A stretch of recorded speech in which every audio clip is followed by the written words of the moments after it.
Olá, minha gente, tudo bem? Passando aqui para finalmente darmos o acabamento que faltava nos vídeos que nós estamos postando desde fevereiro. Então, naquele momento, nós fizemos a proposta de que nós iríamos pegar o período pós-ditadura militar e caminharíamos até o tempo presente. E assim vocês podem pegar os vídeos anteriores gravados este ano, que foram vídeos que recorrentemente nós falamos do regime militar, da crise do regime militar, do governo Sarney, da eleição de Fernando Collor de Mello, do impeachment, do governo Itamar Franco, do Plano Real, os 2 mandatos de Fernando Henrique Cardoso. Depois nós falamos da eleição de Lula, os governos Lula, depois a eleição de Dilma, os governos Dilma, o impeachment, e o último vídeo foi sobre o governo Michel Temer. Então, no dia de hoje, nós falaremos sobre o governo Bolsonaro, especificamente, que não é tarefa das mais fáceis, a gente sabe disso, não é mesmo? Bom, é bom lembrar, antes de eu falar sobre o governo Bolsonaro, da figura política de quem era Bolsonaro. Bolsonaro teria sido um capitão da reserva, né, afastado do exército por códigos indisciplinares, vejam isso, né, e acabou entrando para a carreira política como vereador do município do Rio de Janeiro em 1988, que é o ano da publicação da nova Constituição brasileira, que está em vigor, a Constituição Cidadã, né? Em 1990, ele abandona esse cargo de vereador e concorre a deputado federal e é eleito sucessivamente, né, para os mandatos 90, 94, 94, 98, 98, 2002, 2002, 2006, 2006, 2010, 2010, 2014, 2014, 2018. Então foram 7 mandatos de deputado federal. E ao longo desses muitos mandatos, né, fora o período que ele foi vereador, né, então 7 vezes 4, 28, são 28 anos na vida política, fora os 2 anos em que ele esteve na Câmara de Vereança do Rio de Janeiro, são 30 anos de uma presença do Bolsonaro no poder de algum modo. Alguma medida, eu também queria chamar a atenção que não houve por parte de Bolsonaro nenhuma filiação partidária muito permanente, muito constante. Ao longo dessa trajetória, ele sempre se apresentou como um político de direita, um homem ligado às forças do exército, um capitão reformado, extremamente belicista no seu discurso, mas encontrou uma caixa de ressonância e foi sendo eleito, né? E fazia parte sempre de partidos muito pequenos. Aqui no Brasil a gente chama mesmo, e isso não é depreciação, são aqueles partidos que às vezes tem 1 deputado, 2 deputados federais, 1 senador, são chamados partidos nanicos, né? Então ele foi migrando de partido nanico para partido nanico, mas nunca chegou a frequentar, por exemplo, a bancada de um partido que nós possamos considerar um partido médio, como o PMDB, porque no Brasil não há partidos grandes. O modelo pluripartidário brasileiro funcionou de uma tal maneira que os ditos partidos grandes, PMDB, PSDB, PT, hoje o PL, são partidos, na verdade, considerados médios, porque eles controlam 24%, 25% da Câmara. Então isso é muito pouco, de um cenário em cada 100 deputados, né? Mas um partido que tem 24% da Câmara é um partido que tem muita coisa. Bolsonaro nunca esteve nesses partidos. Ele sempre teve legendas muito modestas. E aí fazia parte daquilo que o cenário político brasileiro logo passou a chamar de baixo clero, né? Aquela galera que se associa o tempo inteiro para compor ali o centrão. Até que esse então político, que passou meio que despercebido, frequentando partidos nanicos, migrou ao longo dessa trajetória por 5 partidos diferenciados, acabaria se filiando no último momento a um partido chamado PSL. E pelo PSL ele se candidatou e concorreu às eleições presidenciais de 2018 e acabou sendo eleito por uma diferença um pouco ali apertada no primeiro turno, com Fernando Haddad, que era o candidato do PT, hoje ministro da Fazenda, e ele acabou levando aquele pleito. Ao longo dessa trajetória, antes mesmo da campanha, Bolsonaro já tinha ganho alguma notoriedade por algumas falas que eu acho em algumas significativas e outras muito contraditórias. Por exemplo, ali em 92, ele já deputado federal, ele votou pela cassação, pelo impeachment de Fernando Collor, né? Em 94, 95, fez uma defesa, porque isso tudo está gravado, né, gente, nas mídias do Congresso Nacional, fez uma defesa em conteste da urna eletrônica. E aí, quando chega em 2018, a gente vê um candidato que, durante esses quase 30 anos de vida política, só teve 2 projetos, apenas 2 projetos aprovados, projeto de lei, né, PLs, aprovado pelo Congresso Nacional, faz um discurso já ainda em campanha contra a urna eletrônica, se aproximou de Fernando Collor trouxe para dentro do palanque e pediu voto, né? Então, a gente começa a assistir uma fala muito dura e com um discurso que nós entendíamos claramente que era um discurso antipetista. Queria chamar a atenção para o fato de que o PT vinha sofrendo, foram 8 anos de governo do Lula, mais 4 de Dilma, 12, mais os 2 de Dilma, 14, e mais os 2 do governo Temer,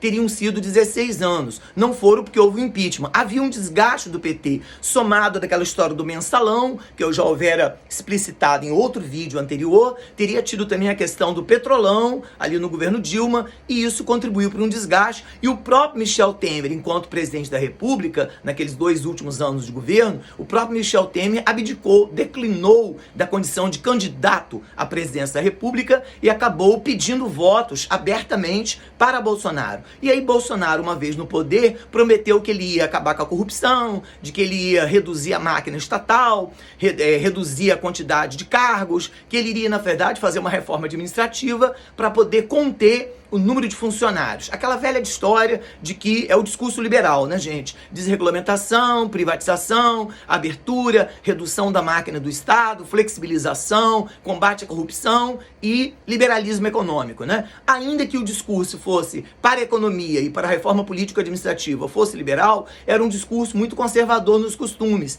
que ele ia suspender a demarcação de terras para indígenas e que ele iria suspender a demarcação dos assentamentos quilombolas. Isso tudo foi dito em campanha. Então aqui eu não quero polemização barata, porque isso tudo estava exposto, inclusive online, no programa do PSL, que pode ser consultado até os dias de hoje, né, via Google, né, lá do PSL em 2018. E ele acabou trazendo para dentro, para apoiá-lo, para dentro de sua campanha, não só o voto da extrema-direita, de que ele era o representante, mas os grupos de direita, os grupos de centro e o chamado centrão, que era um grupo que ele conhecia bem, aquela coisa ali do baixo clero, né? Partidos pequenos e partidos nanicos acabariam vigorando com ele. Sem contar que o próprio presidente Michel Temer, quando declinou da candidatura, empenhou o apoio a ele. E a partir de então, esse governo Bolsonaro acabou gerando, na prática, quando ele fez aquele enxugar e reuniu vários ministérios, não houve uma preocupação, diria eu mesmo, com programas sociais, né? O programa que era o Bolsa Família, que era um programa de transferência de renda, passou a se chamar Auxílio Bolsonaro ou Auxílio Emergencial. Fora isso, muito pelo contrário, todo aquele programa de bolsas vinculado à CAPES, vinculado ao CNPq, começou a ser cortado, ou pelo menos as parcelas começaram a ser atrasadas, e isso mostrava um alinhamento muito claro, sem contar o ataque constante às próprias urnas eleitorais, as próprias urnas eletrônicas, o desconfiar permanente do Tribunal Superior Eleitoral, o choque constante com o Supremo Tribunal Federal, né? E sem contar aquela pauta, aquela agenda dos costumes que ficou muito em voga, né? Eu tô falando, por exemplo, das discussões a respeito de aborto, a respeito de feminicídio, as tipologias criminais de injúria racial, a discussão sobre homofobia e transfobia, que tinham andado minimamente bem ao longo de 2007 até 2019, pela ação do Supremo ou do governo federal. No governo Bolsonaro isso começou a ter um enfrentamento muito duro com figuras como a ministra Damares, como a ex-ministra Damares, ou a pauta ambiental com o ex-ministro Ricardo Salles. A coisa, inclusive, o Ricardo Salles acabou deixando de ser ministro e agora é deputado federal, porque o Ricardo Salles se envolveu em alguns esquemas de venda de madeira ilegal, que acabaram sendo denunciadas pelo governo norte-americano. Madeiras que estavam entrando ilegalmente, sem selo de qualificação, sem selagem de corte. Isso foi um escândalo internacional. E o resultado foi que o Fundo Amazônico, que muitos milhões de dólares que são repassados pelos governos europeus, mais Canadá e Estados Unidos, para a proteção da Amazônia, foi suspenso, porque não tinha mais uma qualidade, um controle sobre a questão das queimadas. Resultado final, a gente chegou a um número aproximado, segundo o IBGE, mas os dados não eram totalizados, porque a pesquisa do IBGE era para 2020 e acabou sendo postergada por causa da pandemia para 2022, e esses números não ficaram completos. Aumento de queimadas, aumento de área de ataques às áreas indígenas, morte de indigenistas, né? A própria expansão da Covid também gerou o crescimento no mercado informal, mas mais que isso, gerou aproximadamente 15 milhões de brasileiros fora do mercado de trabalho, numa linha que é a de pobreza. O Brasil, que então figurava entre as 8 maiores economias, foi despencando, foi parar entre a 12ª, depois a 15ª maior economia do mundo. Os níveis de produtividade declinaram, né? Então, nesse sentido, o PIB do país não apresentava o mesmo rendimento e, particularmente, a inflação voltava a galopar no país. A inflação atingia níveis de 5, 6, chegou a quase 8%. E isso criou um desgaste para esse governo. A forma que criou o enfrentamento da pandemia e o desgaste econômico acabou fazendo o Bolsonaro, então, se candidatar e acabar não sendo reeleito e competindo com uma figura que já era muito carimbada, uma figura que já era muito politicamente conhecida no cenário brasileiro, que era a figura do Luiz Inácio Lula da Silva. E é o primeiro presidente da história do Brasil pós-ditadura militar que acabou não sendo reeleito, né? Acabou perdendo a eleição. E aí houve tentativas posteriores de golpe, aquela história do 8 de janeiro, mas enfim, o bolsonarismo representou não só a vitória da extrema-direita, mas a capacidade do centro político brasileiro e aquele grupo dos nanicos, o centrão constituído. Nanicos, gente, mas quando junta forma muita gente, de chegar e alçar esse poder. Queria também, terminando, chamar a atenção para o fato de que essa marca do bolsonarismo, essa marca da extrema-direita, Bolsonaro pode ter perdido a eleição, mas o bolsonarismo está aí para toda a gente ver. E queria, por último, fazer o registro